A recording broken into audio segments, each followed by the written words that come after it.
ನಮಸ್ತೆ ಎಲ್ರಿಗೂ welcome back to my channel. So ಎಲ್ಲರೂ ಹೇಗಿದ್ದೀರಾ? ನೀವೆಲ್ಲರೂ ಆರಾಮಾಗಿದ್ದೀರಾ, ಖುಷಿಯಾಗಿದ್ದೀರಾ, ಆರೋಗ್ಯವಾಗಿದ್ದೀರಾ ಅಂತ ಭಾವಿಸ್ತಾ ಈ ವ್ಲಾಗ್ನ ಶುರು ಮಾಡ್ತಾ ಇದ್ದೀನಿ.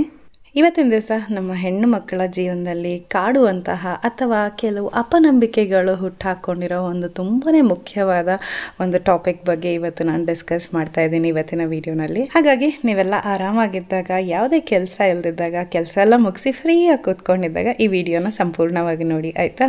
ಹೆಣ್ಣಾಗಿ ಹುಟ್ಟಿದ ಮೇಲೆ ಪ್ರತಿಯೊಬ್ಬ ಹೆಣ್ಣು ಮಗಳ ಜೀವನದಲ್ಲಿ ಬರುವಂಥ ಈ 3 ರಿಂದ 5 ಮುಖ್ಯವಾದ ದಿನಗಳ ಬಗ್ಗೆ ಇವತ್ತು ನಾನು ಮಾತಾಡೋಕ್ಕೆ ಇಷ್ಟಪಡ್ತೀನಿ. ಪೀರಿಯಡ್ಸ್ ಅಥವಾ ಮುಟ್ಟಿನ ದಿನಗಳ ಬಗ್ಗೆ ಇವತ್ತಿನ ಸ್ವಲ್ಪ ಮಾತಾಡೋಣ. ಸ್ವಲ್ಪ ಈ ವಿಷಯದ ಬಗ್ಗೆ ಬೆಳಕು ಚೆಲ್ಲೋಣ. ಕೆಲವು ಅಪನಂಬಿಕೆಗಳು ಅಥವಾ ಏನಕ್ಕೆ ಇದನ್ನು ಮಾಡ್ತಾಯಿದ್ದೀವಿ ಅಂತ ಸುಮಾರು ಜನಕ್ಕೆ ಆ ಪ್ರಾಕ್ಟೀಸ್ ಏನಕ್ಕೆ ಬಂದಿದೆ ಅಂತ ನಾಲೆಡ್ಜೇ ಇರೋದಿಲ್ಲ. ಸೊ ತುಂಬ ತಪ್ಪು ಕಲ್ಪನೆಗಳಿದೆ ಈ ಮುಟ್ಟಾದ ದಿನಗಳ ಬಗ್ಗೆ. ಹಾಗಾಗಿ ಇವತ್ತು ಅದ್ರ ಬಗ್ಗೆ ಸ್ವಲ್ಪ ಬೆಳಕು ಚೆಲ್ತೀನಿ, ಅದ್ರ ಬಗ್ಗೆ ಸ್ವಲ್ಪ ಡಿಸ್ಕಸ್ ಮಾಡ್ತೀನಿ. ಸಾಮಾನ್ಯವಾಗಿ ರೂಢಿಯಲ್ಲಿರೋ ಕೆಲವು ಪೀರಿಯಡ್ ಟೈಮ್ ನಂಬಿಕೆಗಳು ಏನು ಅಂತಂದರೆ, ಪೀರಿಯಡ್ಸ್ ಆದಾಗ ಸ್ನಾನ ಮಾಡಬಾರ್ದು, ತಲೆಗೆ ಸ್ನಾನ ಮಾಡಬಾರ್ದು, ಅವ್ರನ್ನ ಯಾರೂ ಮುಟ್ಟಿಸ್ಕೊಳ್ಬಾರ್ದು, ದೇವ್ರ ಮನೆಗೆ ಹೋಗಬಾರ್ದು, ದೇವಸ್ಥಾನಕ್ಕೆ ಹೋಗಬಾರ್ದು ಅಂತ ಈ ಥರ ಸುಮಾರು ವಿಷಯಗಳನ್ನ ಸುಮಾರು ಜನ ಹೇಳಿದ್ದಾರೆ. ನಮ್ಮ ಮನೆಗಳಲ್ಲೂ ಫಾಲೋ ಮಾಡ್ಕೊಂಡು ಬಂದಿದ್ದೀವಿ ಅಲ್ವಾ? ಆದರೆ ಯಾಕೆ ಹೀಗೆ ಅಂತ ಕ್ವೆಶ್ಚನ್ ಮಾಡಿದಾಗಲೂ ನಮಗೆ ಸರಿಯಾದ ಉತ್ತರ ಅಥವಾ ಒಂದು ಸಮಂಜಸವಾದ ಉತ್ತರ ನಮಗೆ ಯಾರೂ ಇದುವರೆಗೂ ಕೊಟ್ಟಿರಲಿಕ್ಕಿಲ್ಲ ಅಲ್ವಾ? ಆದರೆ ನನಗೊಂದು ದೃಢವಾಗಿ ಅನಿಸುತ್ತೆ, ನಮ್ಮ ಪೂರ್ವಜರು ಏನೇ ಮಾಡಿದರೂ ಅದರಲ್ಲಿ ಒಂದು ಅರ್ಥ ಇರುತ್ತೆ, ಒಂದು ಸೈಂಟಿಫಿಕ್ ರೀಸನ್ ಇರುತ್ತೆ, ಒಂದು ಉದ್ದೇಶ ಇರುತ್ತೆ, ಒಂದು ಒಳ್ಳೆಯ ಉದ್ದೇಶ ಇರುತ್ತೆ.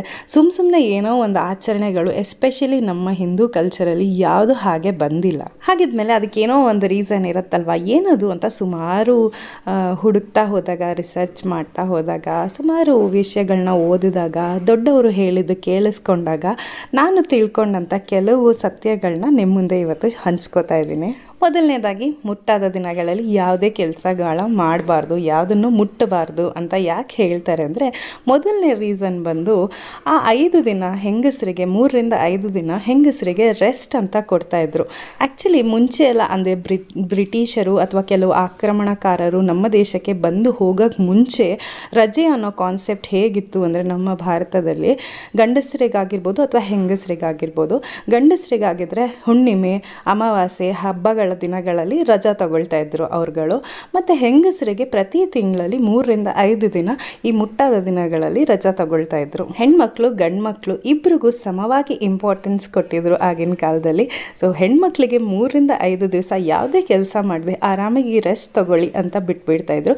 ಮತ್ತು ಗಂಡು ಮಕ್ಕಳು ಆಗಿದ್ದಾಗ ಅವರು ಹುಣ್ಣಿಮೆ, ಅಮಾವಾಸ್ಯೆ ಆ ಸಮಯಗಳಲ್ಲಿ, ಹಬ್ಬಗಳಲ್ಲಿ ರಜೆ ತಗೊಳ್ತಾ ಇದ್ರು. ಮುಟ್ಟಾದ ಸಮಯದಲ್ಲಿ ಹೆಣ್ಮಕ್ಳಿಗೆ ದೇಹದಲ್ಲಿ ಸುಮಾರಷ್ಟು ಚೇಂಜಸ್ ಆಗುತ್ತೆ, ಮತ್ತು ಹಾರ್ಮೋನಲ್ ಇಂಬ್ಯಾಲೆನ್ಸ್ ಆಗುತ್ತೆ, ಮತ್ತು ನಮ್ಮ ದೇಹದಲ್ಲಿ ವಾತ, ಪಿತ್ತ, ಕಫ ಅಂತ 3 ಗುಣಗಳಿರುತ್ತೆ. ಸೊ ಆ ಸಮಯದಲ್ಲಿ ವಾತ ಮತ್ತು ಪಿತ್ತದ ಗುಣ ಏನಿರುತ್ತೆ ಅದು ಜಾಸ್ತಿ ಆಗುತ್ತೆ. ಅಂದರೆ ನಮ್ಮ ಬಾಡಿನಲ್ಲಿರೋ ಟೆಂಪರೇಚರ್ ಕೂಡ ಒಂದು ಸ್ವಲ್ಪ ಜಾಸ್ತಿ ಇರುತ್ತೆ ನಾರ್ಮಲ್ ಇರೋದಕ್ಕಿಂತ. ಹಾಗಾಗಿ ಇಂಥ ಸಮಯಗಳಲ್ಲಿ ಆದಷ್ಟು ರೆಸ್ಟ್ ತಗೊಂಡು ಕೆಲಸ ಮಾಡ್ದಿರಾ ಇರೋದು ಒಳ್ಳೆಯದು ಅಂತ ಹೇಳಿ 5 ದಿನ ಆರಾಮಾಗಿರಿ, ಎಲ್ಲೂ ಓಡಾಡಬೇಡಿ, ಏನೂ ಮುಟ್ಟಿಸ್ಕೋಬೇಡಿ ಅಂತ ಒಂದು ಕಾನ್ಸೆಪ್ಟ್ ಅವಾಗ ಮಾಡಿದರು. ಅದಲ್ಲದೆ ದೇವಸ್ಥಾನಗಳಿಗೆ ಮತ್ತು ದೇವ್ರ ಮನೆಗೆ ಎಲ್ಲ ಯಾಕೆ ಹೋಗಬಾರ್ದು ಅಂತ ಹೇಳ್ತಿದ್ದು ಅಂತಂದರೆ, ಸೇಮ್ ರೀಸನ್, ಬಾಡಿಯಲ್ಲಿ ಹಾರ್ಮೋನಲ್ ಚೇಂಜಸ್ ಆಗ್ತಾ ಇರುತ್ತೆ, ಮತ್ತು ಪಿತ್ತ ಗುಣ ಯಾವಾಗ ನಮ್ಮಲ್ಲಿ ಅಂದರೆ ಹೀಟ್ ಜಾಸ್ತಿ ಇರುತ್ತೆ. ಸೊ ಇವಾಗ ದೇವಸ್ಥಾನಗಳಾಗಿರ್ಬೋದು, ಪೂಜೆ ಎಲ್ಲಿ ಮಾಡ್ತಿರ್ತಾರೆ ಅಲ್ಲಾಗಿರ್ಬೋದು, ಶಕ್ತಿ, ಒಂದು ಎನರ್ಜಿ ಕ್ರಿಯೇಟ್ ಆಗುತ್ತೆ. ಆ ಎನರ್ಜಿನ ನಮ್ಮ ಬಾಡಿ ಅಕ್ಸೆಪ್ಟ್ ಮಾಡುವಂಥ ಪರಿಸ್ಥಿತಿನಲ್ಲಿ ನಮ್ಮ ದೇಹ ಇರೋದಿಲ್ಲ. ಅಂದರೆ ದೇವಸ್ಥಾನಗಳಲ್ಲಾಗಿರ್ಬೋದು ಅಥವಾ ಎಲ್ಲಾದರೂ ಒಂದು ಹವನ, ಹೋಮ ಅಥವಾ ಪೂಜೆ ನಡೆಯೋ ಅಂಥ ಸ್ಥಳಗಳಾಗಿರ್ಬೋದು, ಅಲ್ಲಿ ಏನೇ ಆಗಿದ್ರೂ ಒಂದು ಎನರ್ಜಿ ಕ್ರಿಯೇಟ್ ಆಗಿರುತ್ತೆ. ಆ ಎನರ್ಜಿನ ನಮ್ಮ ಬಾಡಿ ಆಲ್ರೆಡಿ ಇಂಬ್ಯಾಲೆನ್ಸ್ ಸ್ಟೇಟಲ್ಲಿರುತ್ತೆ ಈ ಮುಟ್ಟಾದ ಸಮಯದಲ್ಲಿ. ಸೊ ಬ್ಯಾಲೆನ್ಸ್ ಇರೋ ಸ್ಟೇಟಲ್ಲಿ ಮತ್ತೊಂದು ಎನರ್ಜಿನ ಕೊಟ್ಟರೆ ಮತ್ತೆ ಅದನ್ನು ಬಾಡಿ ಬ್ಯಾಲೆನ್ಸ್ ಮಾಡೋಕ್ಕೆ ಆಗೋದಿಲ್ಲ ಅನ್ನೋ ಒಂದು ಕಾರಣದಿಂದ ದೇವಸ್ಥಾನಗಳಿಗೆ ಅಥವಾ ಪೂಜೆ ನಡೆಯೋ ಸ್ಥಳಕ್ಕೆ ಹೋಗಬೇಡಿ ಅಂತ ಹೇಳಿದ್ರೆ ಹೊರತು ನಾವು ಅಪವಿತ್ರರು ಅಂತ ಯಾವುದೇ ಒಂದು ಕಾರಣದಿಂದ ಅಲ್ಲ. ಈ ಒಂದು ಬ್ಯೂಟಿಫುಲ್ ಕಾನ್ಸೆಪ್ಟ್ನ ಮಧ್ಯದಲ್ಲಿ ಎಲ್ಲೋ ಒಂದು ಸ್ವಲ್ಪ ಪೀರಿಯಡಲ್ಲಿ ಮರೆಮಾಚಿ ಅದಕ್ಕೆ ಒಂದು ಬೇರೆ ಕತೆ ಕಟ್ಟಿ ನಾವು ಆ ಟೈಮಲ್ಲಿ ಮುಟ್ಟಬಾರ್ದು, ಮುಟ್ಟಿಸ್ಕೋಬಾರ್ದು, ಮೈಲ್ಗೆ ಅಪವಿತ್ರ ಅನ್ನೋ ಒಂದು ಟ್ಯಾಗ್ನ ಮಧ್ಯ ಕಾಲದಲ್ಲಿ ಎಲ್ಲೋ ಸೃಷ್ಟಿಯಾಗಿದೆ. ಅದು ಹಾಗೆ ನಡ್ಕೊಳ್ತಾ ಬಂದಿದೆ. ಆಚರಣೆ ತಪ್ಪಲ್ಲ, ಆದರೆ ನಂಬಿಕೆಗಳು ತಪ್ಪಾಗಿ ಹೋಗಿದೆ.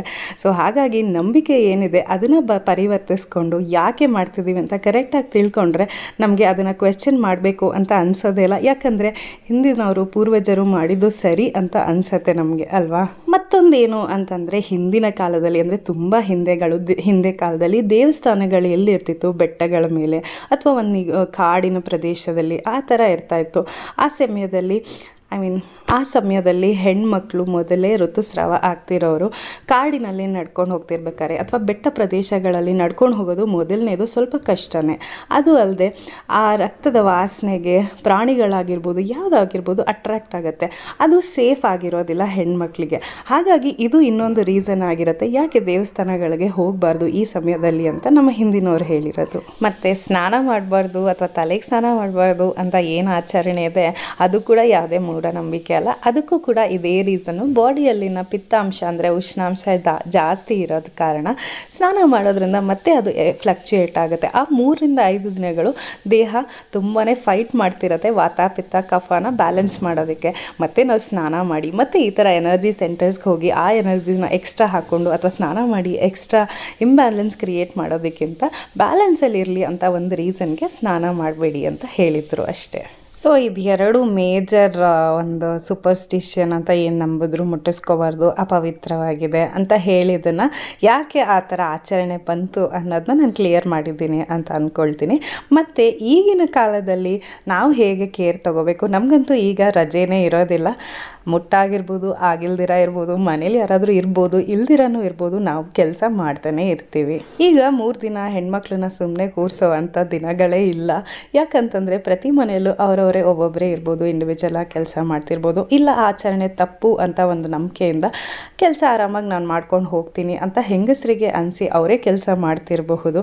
ಯಾವುದೇ ಆಗಿರಬಹುದು, ಈಗ ಆ ಆಚರಣೆ ಕಮ್ಮಿ ಆಗ್ತಾ ಬಂದಿದೆ. ಆದರೂ ಕೆಲವೊಂದಷ್ಟು ಭಾಗಗಳಲ್ಲಿ ಒಂದಷ್ಟು ಜಾಗಗಳಲ್ಲಿ ಇನ್ನೂ ಈ ಆಚರಣೆ ಇದೆ. ಇದು ತಪ್ಪು ಸರಿ ಅಂತ ಅನ್ನೋ ಒಂದು ಚರ್ಚೆಗೆ ನಾನು ಬರೋದಿಲ್ಲ. ಅದೆಲ್ಲ ಅವರವರ ಪರ್ಸ್ನಲ್ ಚಾಯ್ಸ್. ನಿಮಗೆ ರೆಸ್ಟ್ ತಗೋಬೇಕು ಆ ಸಮಯದಲ್ಲಿ ಅಂತಂದರೆ ನೀವು ರೆಸ್ಟ್ ತಗೊಳ್ಬೋದು. ಇಲ್ಲ ನಾನು ಎದ್ದು ಕೆಲಸ ಮಾಡ್ತೀನಿ ಆರಾಮಾಗಿರ್ತೀನಿ ಅಂತಂದರೆ ಅದು ಕೂಡ ನಿಮ್ಮ ಚಾಯ್ಸ್. ಆದರೆ ಈ ಸಮಯದಲ್ಲಿ ಹೆಣ್ಮಕ್ಳಿಗೆ ಎಸ್ಪೆಷಲಿ ಎಲ್ಲರದೂ ಮುಟ್ಟಿನ ದಿನಗಳು ಒಂದೇ ಥರ ಇರೋದಿಲ್ಲ.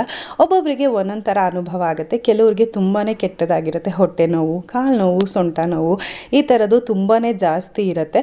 ಮತ್ತು ಕೆಲವರಿಗೆ ಅದೆಲ್ಲ ಏನೂ ಕೂಡ ಇರೋದಿಲ್ಲ, ಆರಾಮಾಗಿರ್ತಾರೆ.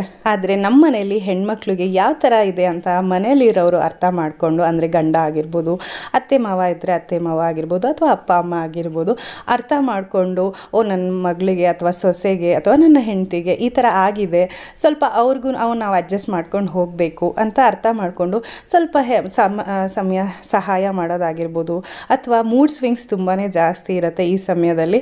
ಹಾಗಾಗಿ ಸ್ವಲ್ಪ ಕೋಪ ಮಾಡಿಕೊಂಡ್ರು ಅಥವಾ ಸ್ವಲ್ಪ ಇರಿಟೇಟ್ ಆಗಿದ್ದಾರೆ ಅಂದಾಗ ನಾವು ಓಕೆ ಇವಳಿಗೆ ಈ ಸಮಯದಲ್ಲಿ ಈ ಥರ ಆಗುತ್ತೆ ಅಂತ ಅರ್ಥ ಮಾಡಿಕೊಂಡು ಸ್ವಲ್ಪ ಸಮಾಧಾನವಾಗಿ ನಡ್ಕೊಂಡು ಹೋದರೆ ಒಳ್ಳೆಯದು ಅಂತ ಹೇಳ್ತೀನಿ. ಮತ್ತು ಈ ಮುಟ್ಟಿನ ಸಮಯದಲ್ಲಿ ತುಂಬ ಹೊಟ್ಟೆ ನೋವಿದೆ ಅಂತ ಅಂದಾಗ ಸ್ವಲ್ಪ ರೆಸ್ಟ್ ತಗೊಳ್ಳಿ. ಮತ್ತು ಹೊಟ್ಟೆ ಮೇಲೆ ಹಾಟ್ ವಾಟರ್ ಬ್ಯಾಗ್ ಇಟ್ಕೊಳ್ಳೋದಾಗಿರ್ಬೋದು, ಆ ಥರ ಮಾಡಿ ಆದಷ್ಟು ಗ್ರೀನ್ ಆಗಿರೋ ಅಂದರೆ ಆ ಥರ ಸೊಪ್ಪು, ಕಾಳುಗಳು ಈ ಥರ ಇರೋ ತರಕಾರಿಗಳು ತಿಂದರೆ ಒಳ್ಳೆಯದು. ಆ ಸಮಯದಲ್ಲಿ ಬ್ಲಡ್ ಲಾಸ್ ಆಗ್ತಿರೋದ್ರಿಂದ ನಮ್ಮ ಬಾಡಿಗೆ ಎಕ್ಸ್ಟ್ರಾ ಐರನ್ನು ಎಲ್ಲ ಬೇಕಾಗ್ತಿರುತ್ತೆ. ಸೊ ಹಾಗಾಗಿ ಹಸಿರು ತರಕಾರಿಗಳನ್ನ ಹೆಚ್ಚಾಗಿ ತಿನ್ನೋದ್ರಿಂದ ತುಂಬ ಉಪಯೋಗ ಆಗುತ್ತೆ. ಹೊಟ್ಟೆ ನೋವು ಮತ್ತು ಕ್ರ್ಯಾಂಪ್ಸು ಜಾಸ್ತಿ ಇದ್ದರೆ ಜಿಂಜರ್ ಟೀ ಅಥವಾ ಆದಷ್ಟು ಮಸಾಲೆ ಕಮ್ಮಿ ಇರುವಂಥ ಆಹಾರಗಳು ತಗೊಂಡ್ರೆ ತುಂಬ ಒಳ್ಳೆಯದು. ಯಾಕಂದರೆ ಈ ಸಮಯದಲ್ಲಿ ಸ್ವಲ್ಪ ಡೈಜೆಷನ್ ಅನ್ನೋದು ಕೂಡ ಸ್ವಲ್ಪ ಕಮ್ಮಿ ಆಗಿರುತ್ತೆ. ಮತ್ತು ಈ ಸಮಯದಲ್ಲಿ ಕೆಲವರಿಗೆ ಸ್ವೀಟ್ ಕ್ರೇವಿಂಗ್ ಸ್ವಲ್ಪ ಜಾಸ್ತಿ ಇರುತ್ತೆ.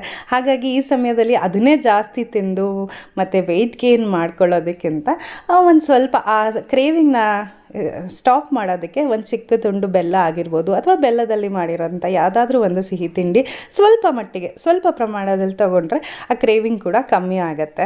ಮತ್ತಿನ್ನೊಂದು ಹೆಣ್ಮಕ್ಳಿಗೆ ಇದು ತುಂಬ ಈಗಿನ ಹೆಣ್ಮಕ್ಳಿಗೆ ನಮ್ಮಂಥವ್ರಿಗೆ ಎಸ್ಪೆಷಲಿ ನಮಗೆ ಪ್ರತಿ ತಿಂಗಳು ಯಾವ ಸಮಯದಲ್ಲಿ ಆಗುತ್ತೆ ಅನ್ನೋದೇ ಮರ್ತೋಗಿರುತ್ತೆ. ಡೇಟ್ಗಳು ಜ್ಞಾಪಕ ಇರೋದಿಲ್ಲ. ಸೊ ಯಾವುದಾದ್ರೂ ಫಂಕ್ಷನ್ನು ಅಥವಾ ದೇವಸ್ಥಾನಕ್ಕೆ ಅಥವಾ ಟ್ರಿಪ್ ಪ್ಲ್ಯಾನ್ ಮಾಡೋದಕ್ಕೆ ಕನ್ಫ್ಯೂಸ್ ಆಗ್ತಿದೆ ಅಂತಾಗ ಈಗಂತೂ ಸುಮಾರಷ್ಟು ಆ್ಯಪ್ಗಳಿದೆ ಇದನ್ನು ಟ್ರ್ಯಾಕ್ ಮಾಡೋದಕ್ಕೆ. ಫ್ಲೋ ಆಗಿರ್ಬೋದು ಅಥವಾ ಮಾಯಾ ಅನ್ನೋ ಆ್ಯಪ್ ಎಲ್ಲ ಇದೆ. ಸೊ ಇದರಲ್ಲಿ ನಿಮ್ಮ ಪೀರಿಯಡ್ ಡೇಟ್ ಒಂದ್ಸಲಿ ರಿಜಿಸ್ಟರ್ ಮಾಡಿಬಿಟ್ರೆ ಪ್ರತಿ ತಿಂಗಳು ನಿಮಗೆ ಪ್ರತಿ ಸಲ ಯಾವಾಗ ಬರುತ್ತೆ ಅಂತ ಅದೇ ನಿಮಗೆ 2-3 ದಿನಕ್ಕೆ ಮುಂಚೆ ತಿಳಿಸ್ತಾ ಇರುತ್ತೆ. ಸೊ ದಟ್ ನೀವು ಪ್ರಿಪೇರ್ಡ್ ಆಗಿರಬಹುದು. ಈ ಒಂದು ಟಾಪಿಕ್ ಬಗ್ಗೆ ಮಾತಾಡೋದಕ್ಕೆ ಸುಮಾರಷ್ಟಿದೆ. ಮಾತಾಡ್ತಿದ್ರೆ ಸ್ಟಾಪ್ ಮಾಡೋ ಹಂಗೆ ಇಲ್ಲ, ಅಷ್ಟು ವಿಷಯಗಳಿದೆ ಈ ಪೀರಿಯಡ್ಸ್ ರಿಲೇಟೆಡ್ ಟಾಪಿಕ್ ಮಾತಾಡೋದಕ್ಕೆ. ಹಾಗಾಗಿ ನಾನಿವತ್ತು ಬರೀ ಕೆಲವು ಅಪನಂಬಿಕೆಗಳು, ಕೆಲವು ಮನೆಯಲ್ಲಿ ನಾವು ಏನು ಮಾಡ್ಕೋಬಹುದು ಅಷ್ಟು ಮಾತ್ರ ಸ್ವಲ್ಪ ಬ್ರೀಫಾಗಿ ಟಚ್ ಮಾಡಿದ್ದೀನಿ ಅಷ್ಟೇ. ಅದರಲ್ಲೂ ಸ್ವಲ್ಪ ಹಿಂಜರಿಕೆ, ಸ್ವಲ್ಪ ಭಯದಿಂದಲೇ ಈ ವಿಡಿಯೋ ಮಾಡಿದ್ದೀನಿ. ಯಾಕಂದರೆ ನೀವೆಲ್ಲರೂ ಈ ವಿಡಿಯೋನ ಹೇಗೆ ಅಕ್ಸೆಪ್ಟ್ ಮಾಡ್ತೀರೋ ನನಗೆ ಗೊತ್ತಿಲ್ಲ. ಆದ್ರೇನು ನಿಮ್ಮೆಲ್ಲರಿಗೂ ಅಂದರೆ ಪ್ರತಿಯೊಬ್ಬರಿಗೂ ಈ ವಿಷಯದ ಬಗ್ಗೆ ಸ್ವಲ್ಪ ಕನ್ಫ್ಯೂಷನ್ಸ್ ಇದೆ. ಯಾಕೆ ದೇವಸ್ಥಾನಕ್ಕೆ ಹೋಗಬಾರ್ದು, ಅಥವಾ ಯಾಕೆ ದೇವ್ರ ಮನೆಗೆ ಹೋಗಬಾರ್ದು, ಯಾಕೆ ಈ ಥರದ್ದೆಲ್ಲ ಮಾಡಬಾರ್ದು ಅಂತ ಸುಮಾರಷ್ಟು ಡೌಟ್ಗಳಿದ್ದೇ ಇರುತ್ತೆ. ಹಾಗಾಗಿ ನಾನು ಓದಿ ತಿಳ್ಕೊಂಡಂಥ ಕೆಲವು ವಿಚಾರಗಳನ್ನ ಇವತ್ತು ನಿಮ್ಮ ಮುಂದೆ ಹಂಚ್ಕೊಂಡಿದ್ದೀನಿ. ಮತ್ತು ಕೆಲವರು PCOD ಅದು ಆ ರಿಲೇಟೆಡ್ ಕ್ವೆಶನ್ಸ್ ಸ್ವಲ್ಪ ಕೇಳಿದ್ದೀರ. ನನಗೆ ಅದ್ರ ಬಗ್ಗೆ ಅಷ್ಟಾಗಿ ಮಾಹಿತಿ ಇಲ್ಲ, ಅಷ್ಟಾಗಿ ಗೊತ್ತೂ ಇಲ್ಲ. ಹಾಗಾಗಿ ನಾನು ನಿಮಗೆ ಹೇಳೋದಕ್ಕೂ ಆಗೋದಿಲ್ಲ. ನನಗೆ ಗೊತ್ತಿಲ್ಲದ ನನ್ನ ಅನುಭವಕ್ಕೆ ಬರ್ದಿರೋ ವಿಷಯಗಳ ಬಗ್ಗೆ ನಾನು ಮಾತಾಡೋದು ತಪ್ಪಾಗುತ್ತೆ. ಹಾಗಾಗಿ ಆ ವಿಷಯದ ಬಗ್ಗೆ ನಾನಿನ್ನೂ ಹೇಳ್ತಾ ಇಲ್ಲ. ಮತ್ತು ಐ ಹೋಪ್ ಈ ವಿಡಿಯೋ ನಿಮಗೆ ಸ್ವಲ್ಪ ಯೂಸ್ಫುಲ್, ಸ್ವಲ್ಪ ಇನ್ಫಾರ್ಮೇಟಿವ್ ಅಂತ ಅನಿಸಿರಬಹುದು ಅಂತ. ಇಷ್ಟ ಆಗಿದ್ರೆ ಈ ವಿಡಿಯೋ ದಯವಿಟ್ಟು ಲೈಕ್ ಮಾಡಿ ಮತ್ತು ಶೇರ್ ಮಾಡಿ ನಿಮ್ಮ ಫ್ರೆಂಡ್ಸ್ ಆ್ಯಂಡ್ ಫ್ಯಾಮಿಲಿ ಜೊತೆ. ಪ್ರತಿಯೊಬ್ಬರಿಗೂ ಉಪಯೋಗ ಆಗಬಹುದೇನೋ ಅನ್ನೋದು ನನ್ನ ಭಾವನೆ. ವಿಡಿಯೋ ಇಷ್ಟ ಆಗಿದ್ರೆ ಕಮೆಂಟ್ಸಲ್ಲಿ ತಿಳಿಸಿ ಹೇಗಿತ್ತು ಅಂತ. ಮತ್ತು ಏನಾದರೂ ತಪ್ಪುಗಳಿದ್ರೆ ಅದನ್ನು ಕೂಡ ತಿಳಿಸ್ಬೋದು ಕಮೆಂಟ್ಸಲ್ಲಿ. ನಾನು ಏನಾದರೂ ತಪ್ಪಿದರೆ ತಿದ್ಕೋತೀನಿ, ಕಲ್ತ್ಕೋತೀನಿ. ಥ್ಯಾಂಕ್ ಯು ಸೋ ಮಚ್ ವಿಡಿಯೋನ ಕಡೆ ತನಕ ನೋಡಿದ್ದಕ್ಕೆ. ಈ ಸಪೋರ್ಟ್ ನಿಮ್ಮದು ಸದಾ ನನ್ನ ಜೊತೆ ಇರಲಿ ಅಂತ ಕೇಳ್ಕೊಳ್ತಾ ಈ ವಿಡಿಯೋನ ನಾನು ಇಲ್ಲೇ ಎಂಡ್ ಮಾಡ್ತಾ ಇದ್ದೀನಿ. ಸಿಗೋಣ ಮುಂದಿನ ವಿಡಿಯೋನಲ್ಲಿ. Okay, until then take care, ಬಾಯ್.